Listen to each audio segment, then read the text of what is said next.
bonjour, good morning, good afternoon, good evening. Whatever time of day this is, it for you. Morning for me. The babies aren't awake yet.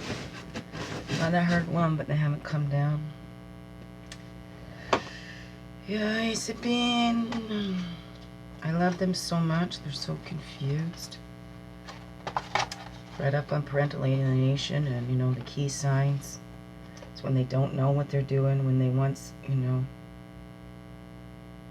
We did used to talk, we used to have fun, and now even the things that used to be fun we enjoyed doing together, they seem no interest in that. Their interest is in controlling and do what I say. Utter disrespect, right out mocking to their mother, and in a weakened state. You know, making them more vulnerable, easily triggered when you're tired and so much going on, and just want to have a good time with my children. But that's been sabotaged, whether it's been done with awareness or not.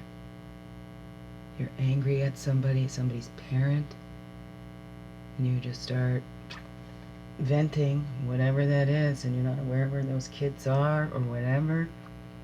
Whether it's done intentionally or not, kids can be alienated from a parent so easily, and that love for that parent can be transformed into a hate, because adults will focus on all the negative qualities of that child's parent.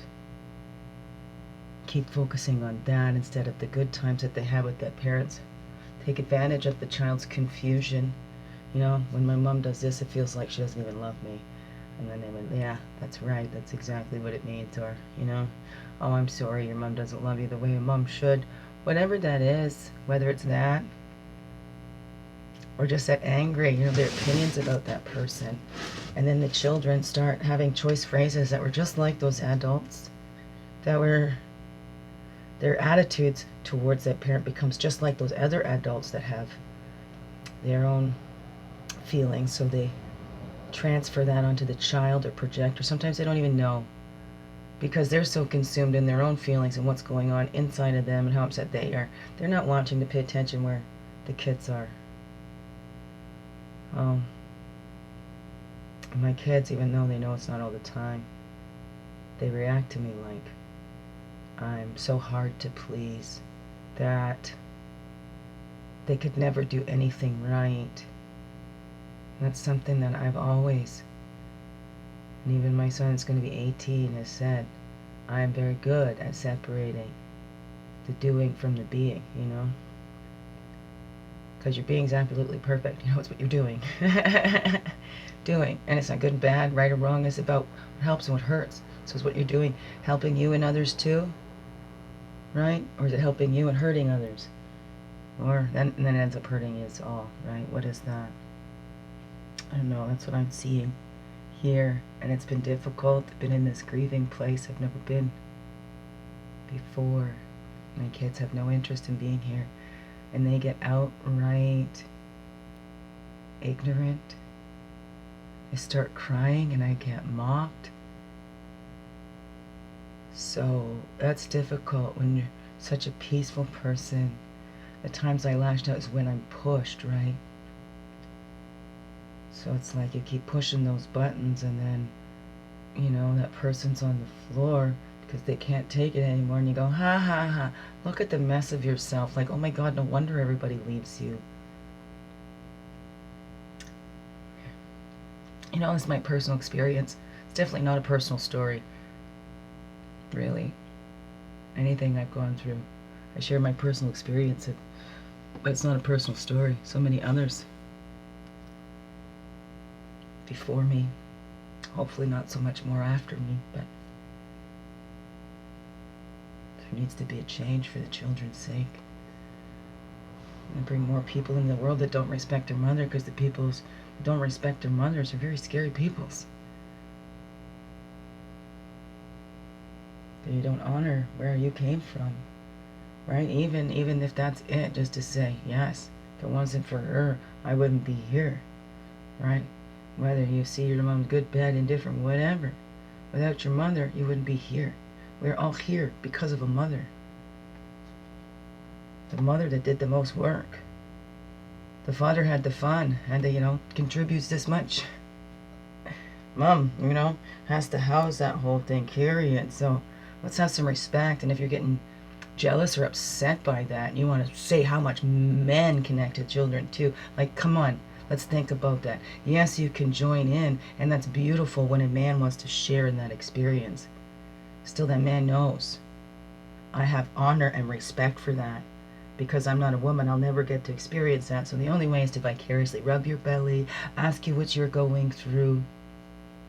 Be curious instead of telling you how hard it is for me. How sad I am that I can't do that. Or whatever. Or arguing about kids with mothers and fathers. This is not to say, but those fathers that are in touch with their maternal instincts, It's still not saying that they don't bond with their children, they don't love their children. But really, children are more a part of their mother. Literally, biology, right? The sperm, then the ova, the womb, everything. All the blood cells, the food's going in, that's all from the mother. Doesn't matter what the dad eats. The dad doesn't have to change his diet or anything like that. The dad can carry on drinking and partying, whatever, right? So let's look at that and start honoring our mothers. Stop blaming them for everything, because the mothers aren't always the main influences. Some people can talk over, no matter how deep your connection with your children.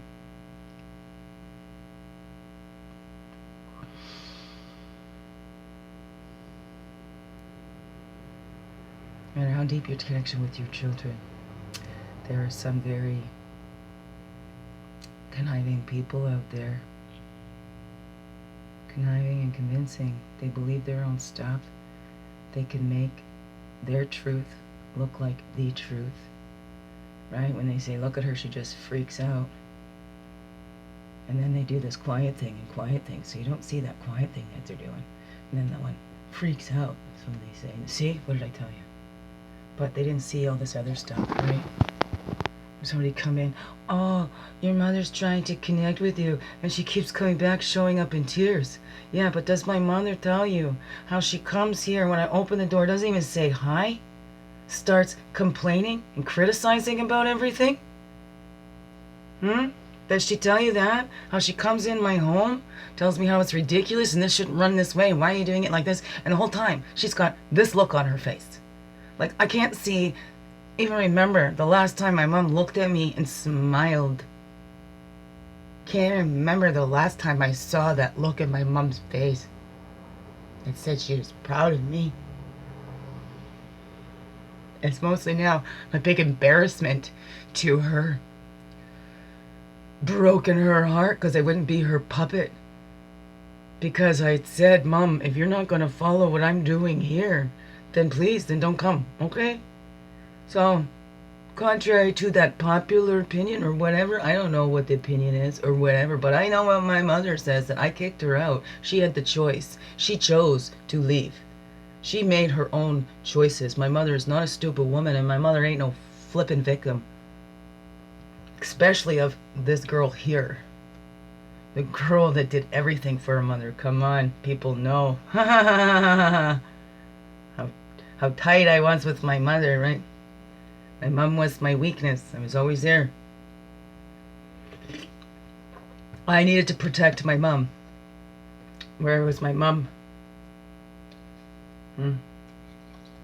There's that woman that stands up against abuse in the family. But won't stand up with the girl being abused. No, that's all my fault. Because I'm copying her cycles. And no, I don't have an excuse. Like every other human being, we follow these patterns and family cycles until we recognize them. But I don't have an excuse. No, not me. Not me. I do it all on purpose. It's all, right? Because I'm like superhuman or something. So I'm like more accountable and more responsible for the things that I do. Right? So, no, it's not abusive. So I'm going to show you. You want to repeat my cycles? Well, I'm going to go do what my mother did. At least Her mother had addiction. She was under the influence of alcoholism. Still in the middle of that abuse. What is my mother's excuse? She's on her own. It's just her. Busying herself in everybody else's lives, going, I don't know why they don't do this, but not herself. Won't look at her own. Anybody tells her something she don't like, oh, they don't know what they're talking about. She'll change doctors and all that. You know, family members get sick, and what do you hear about mom? All the things she's doing and how they're not listening to her. You know, if only these medical professionals would listen to the woman that worked in a health food store for many, many years. You know, and it's not about what those people are going through and their illness. It's all about her fighting the system. What about those people? Then you feel like a burden because they're just sitting there arguing over you. And whose turn is it to come down next and whatever. It's not really about those people. It's about who's going to look like the best hero. Or who's going to...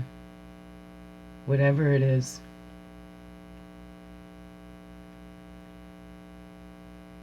And then you get attacked or, you know, back gets turned. Backs get turned. You get shut out. The one on their own here. I'm all by myself. I've got to reach out to professionals for help because I don't have that here. Because I live too far away. So, that exempts them all. Because I live too far away. That was my choice. It's all my fault. Everything's on me. You know? This human being's got to be more responsible than everybody else. Right? I can't go through human emotions. If I do, I've lost my mind. There's something wrong with me. Whatever. Just like I can watch everybody else go through it. See everybody come to them. Even if they've done it to themselves, everybody coming to their rescues. But for me, it's like, save yourself. You live too far away. We got too much going on. Yeah. It's not everybody. I love everybody, but that's the thing. I'm having this review and looking at that. All the people I've been there for, not asking for anything. Going out of my way for that. Not expecting anything either. Like, I don't expect anybody to be here. I know everybody's busy with their lives. I don't expect anybody to make any special exceptions or go out of their way for me. Like I've said before, right? Because it ends up building resentment to me, and then that's my fault that I can't get my shit together or whatever it is, right? That I'm human too.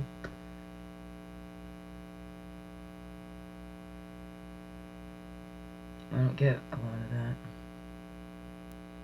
And then what have my children been taught? Mom's not human. And my 7-year-old wishing I never existed.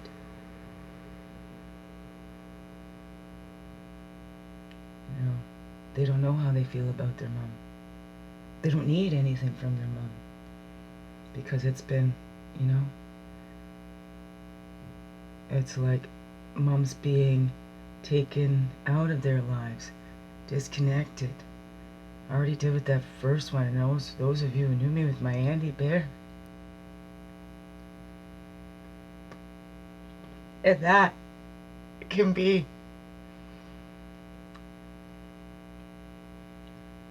and it's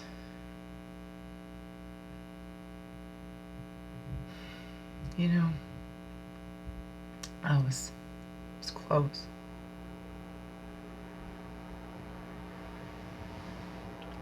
And then that went. But that wasn't just me. It's not coming and seeing me, you know. So even that boy that Ray saying, you come and talk to somebody's face, don't just avoid me. That I get more upset when you're not talking to me directly because I can't do these texts and then leaving voicemails. This is, I'm a face-to-face. Talk to me face-to-face. Too many times texts and stuff can get misread, and, you know. the tone is red in whatever mood you're in, right? So it might not be the tone that that person typed it in. If you're in a bad mood, they could have been cheery, sending a cheery message, and you read it all angry. Look at that, right? But never come talk to me face. Never come talk to me face. December 4th, 2017. That's your grieving. It's like, that's the day my firstborn died.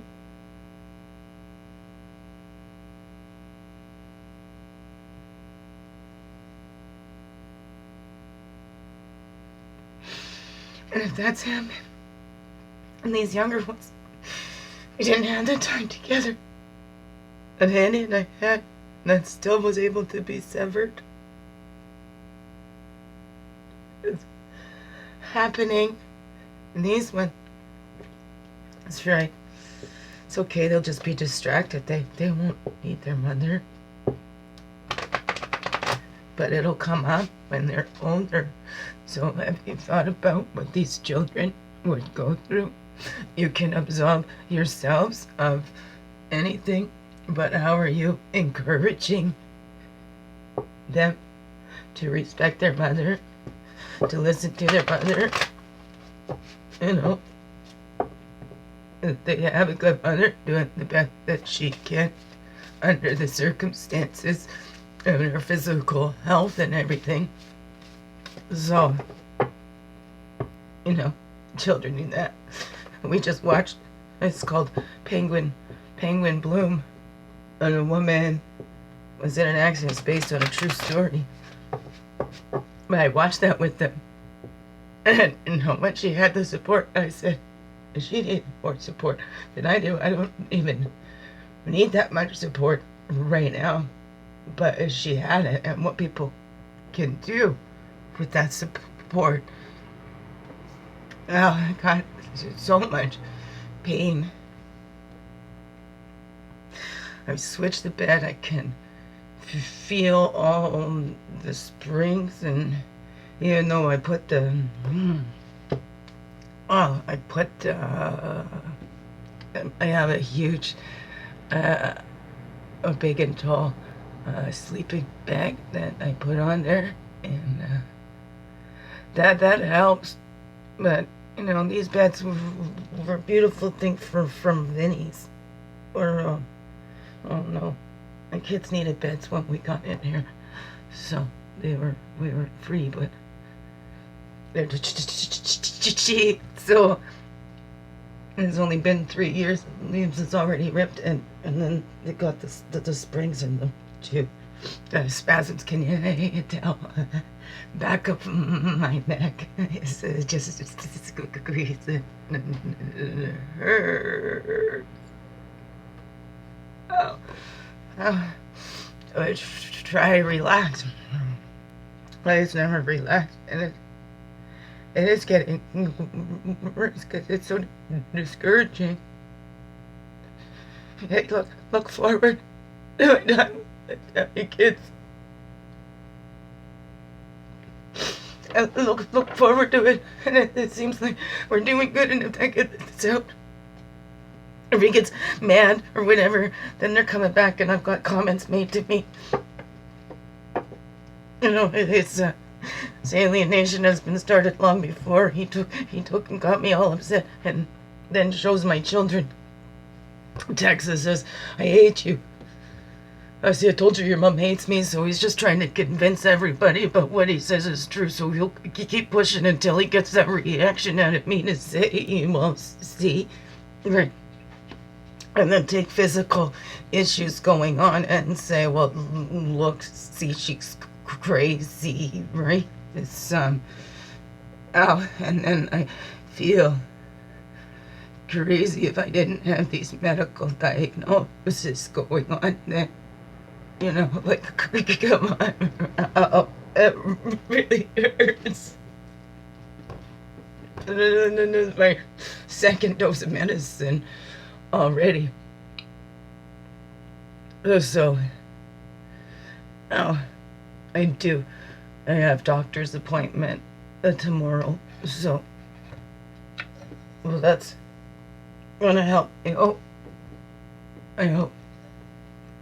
I don't want to take the stronger medicine. I found I still got Lyrica up there. I didn't like those, and the Celebrex and amitriptylines, and is it that Celebrex that was the arthritis thing for, or was that Cymbalta? Oh, that was the last antidepressant thing that don't work for me, and I weaned myself off when I found out I was pregnant for Ariana, but only like 3 months. The doctors say you got to give it at least 3 months to give it a fair shot. So I get all the side effects, but not the benefits, right? Like that amitriptyline. Ever since that, the doctor says 3 months on that amitriptyline with Celebrex. Oh my gosh, take that for 3 months, and that just didn't. I had to wean myself off of that. But since that too, like that said, one of the side effects was sensitivity to light with the amitriptyline. Ever since then, my eyes, whether that's that or because of my sensory issues. That's at first EEG said it was like fibromyalgia, but he didn't say that. It was just that they're always on. That makes sense with the sensory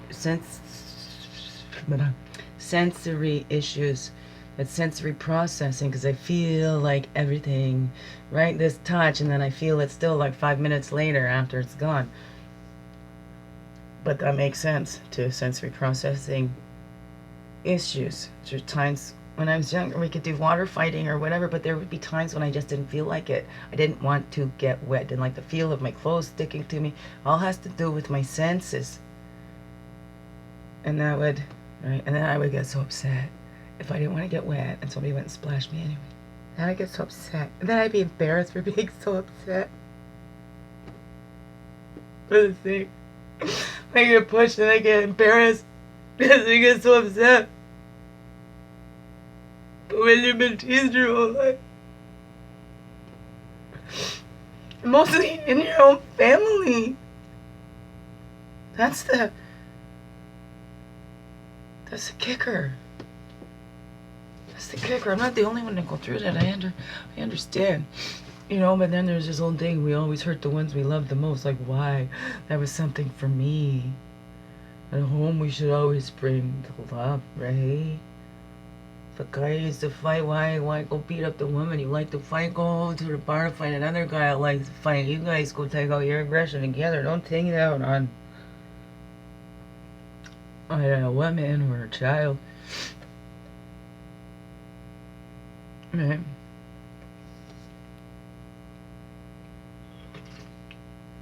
I always thought you get your aggression out, but then it's not about I'm just looking for a fight. It's about having power over somebody. Power and control. Power and control. And that's what they taught them. Oh, so much they just wanted to prove me wrong and prove me wrong and prove me wrong, because they gotta be alright. They know. They know. Wow. Let's look at that. I like the archetype cards, eh? Let's...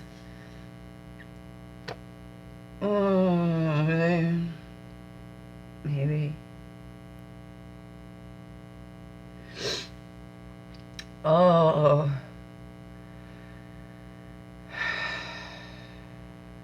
Untitled flow is coming too, right? So starting a little early, so that has to, all the feelings intensified, more sensitive. The stuff is still going on, and there's just that pattern too. If I say things are going good and things are happening nice between my kids, the next time they're here, it's not. Coming and confronting me, like, look at that, like, all defending. Oh, this poor old man. Oh, he needs everybody to come and defend him against this one little girl over here. Right? Oh my goodness. Anybody really look at that? Oh, everybody goes and surrounds. Oh my goodness. He needs somebody to help him. That poor man. That girl is destroying his life. Look at how his life has just gone down the tubes. He's got nothing left. Oh, this this evil girl over here. That poor man's got nothing. Look at all that he has lost. He's lost all of his friends. Oh, his kids aren't respecting him. Oh, that poor man left all alone. From lies. Oh, right? Who's telling the freaking lies? Who's telling the lies? I told the truth and somebody had to go. Uh-oh. Let's not make it about the little girl. Let's take the focus off of helping the children and let's put it onto, let's make this adult crazy. How about you look it up for yourself in these cases and what happens when a little person says something and the adult is trying to hide something? What do? Well, the first thing is they got to get their story out first. As soon as they feel somebody's catching on to them, whoops, they got to make that person crazy. That's why these are the hardest cases to freaking prove. Also because, they don't want to deal with it. That's the first thing they say to you.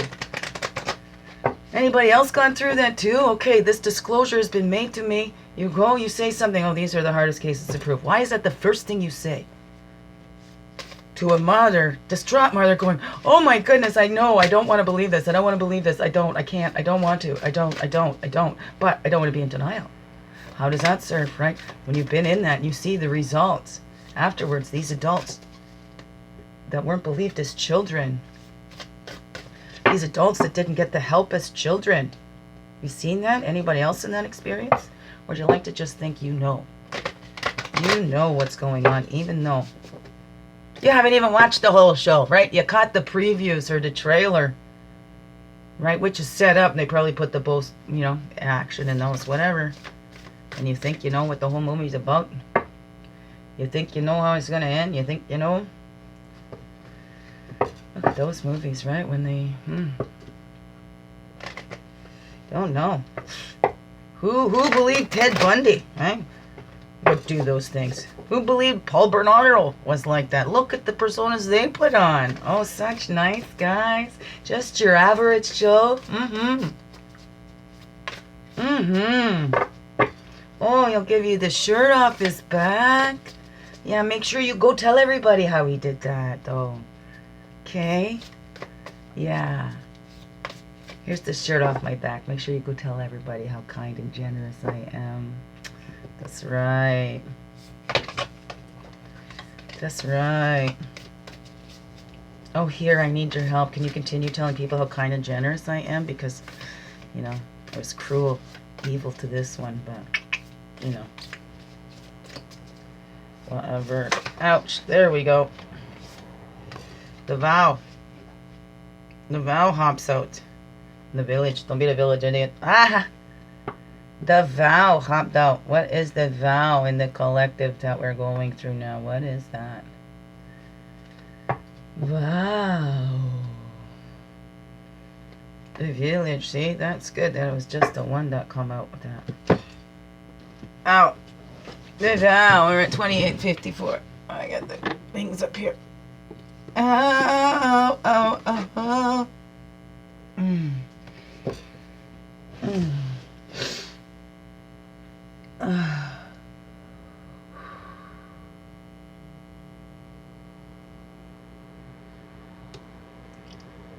We're good.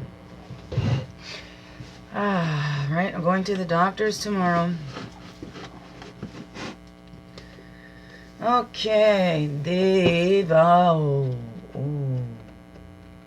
What's that? Have you made a vow to yourself? You make a promise? What is that?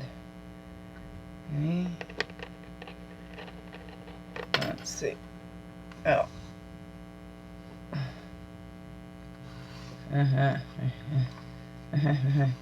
Oh no, stop. Things just tip over. I want to go a little bit and it just goes way too much.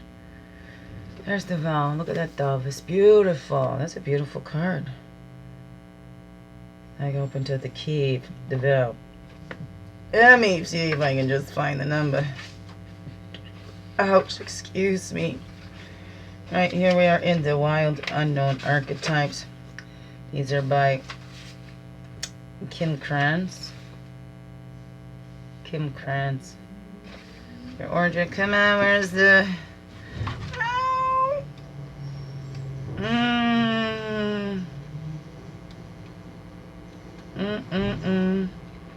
Ow, ow, ow, ow, ow. Places the initiations. Where are we for the vow is the tools. The tools in page 173. The tools. Right, there's the tools. Oh, a vow is a tool. Interesting. You hear the garbage truck out there? He's accusing me. The vow. Ouch. May say, come with that enough for you. You can see. You need to take a screenshot. I'm gonna read it anyways, right? Ow. Okay. The promise, the oath, the contract. When the vow is spoken, the air shifts. Karmic ties are formed, and destiny tilts on its axis. Our words and intentions have immense power. There is a reason the great mythic stories of our past often include the recitation of oaths and the mixing of drops of blood as a mark of union. The tricky part is that reciting the vow, no matter how casually, activates the internal and unseen forces of the world. The ancestors bear witness. The laws of nature respond. These promises cannot be unsaid or forgotten, so breaking them can leave lingering complexities and loose ends. This card calls us to acknowledge the vow we are living by consciously or unconsciously, and either recommit to it or create a ritual that signifies its closure. You've been underestimating the power of your promises when light, bearing witness to the shift toward destiny. When dark, unconscious vows, unkept promises, messy karma. Go deeper. Learn the yamas, the 5 vows of the seeker. Learn the yamas, which is the 5 vows of the seeker. I'm going to look that up myself. The promise, the oath, the contract. Anytime the energy of the vow is present, we are in the archetypal realm of ceremony and ritual. That means time stands still and anything is possible. Think of the last promise you made. Was it to yourself or another? Has it been upheld or broken? Interesting. So there's our archetype 3346 I saw there. That's our archetype, and then for the day. Okie dokies. So that's the one we got. That away. That away. Biggest heart hugs ever. Thank you for being you. Shining your light through everything you do. I know, I said I wasn't going to do any this week, but the kids are sleeping, so I might as well do something. Right? It's hard. You know, missed even more when they're right here because they're pulling away, cutting you out. Right? Blocking you out. Intentionally, but they're kids. They know what they're doing, but they don't know what they're doing. Anyways, love you. A wonderful, blessed day. Thank you for being you, shining your light through in everything you do. That's right. I can never say it enough. This world needs you. Have you accepted that already? Hey? Get up there and shine your light. What's the vow? To yourself, to your source. Connect. I'm going to look up those 5 yamas too. Love you. Wonderful, blessed day.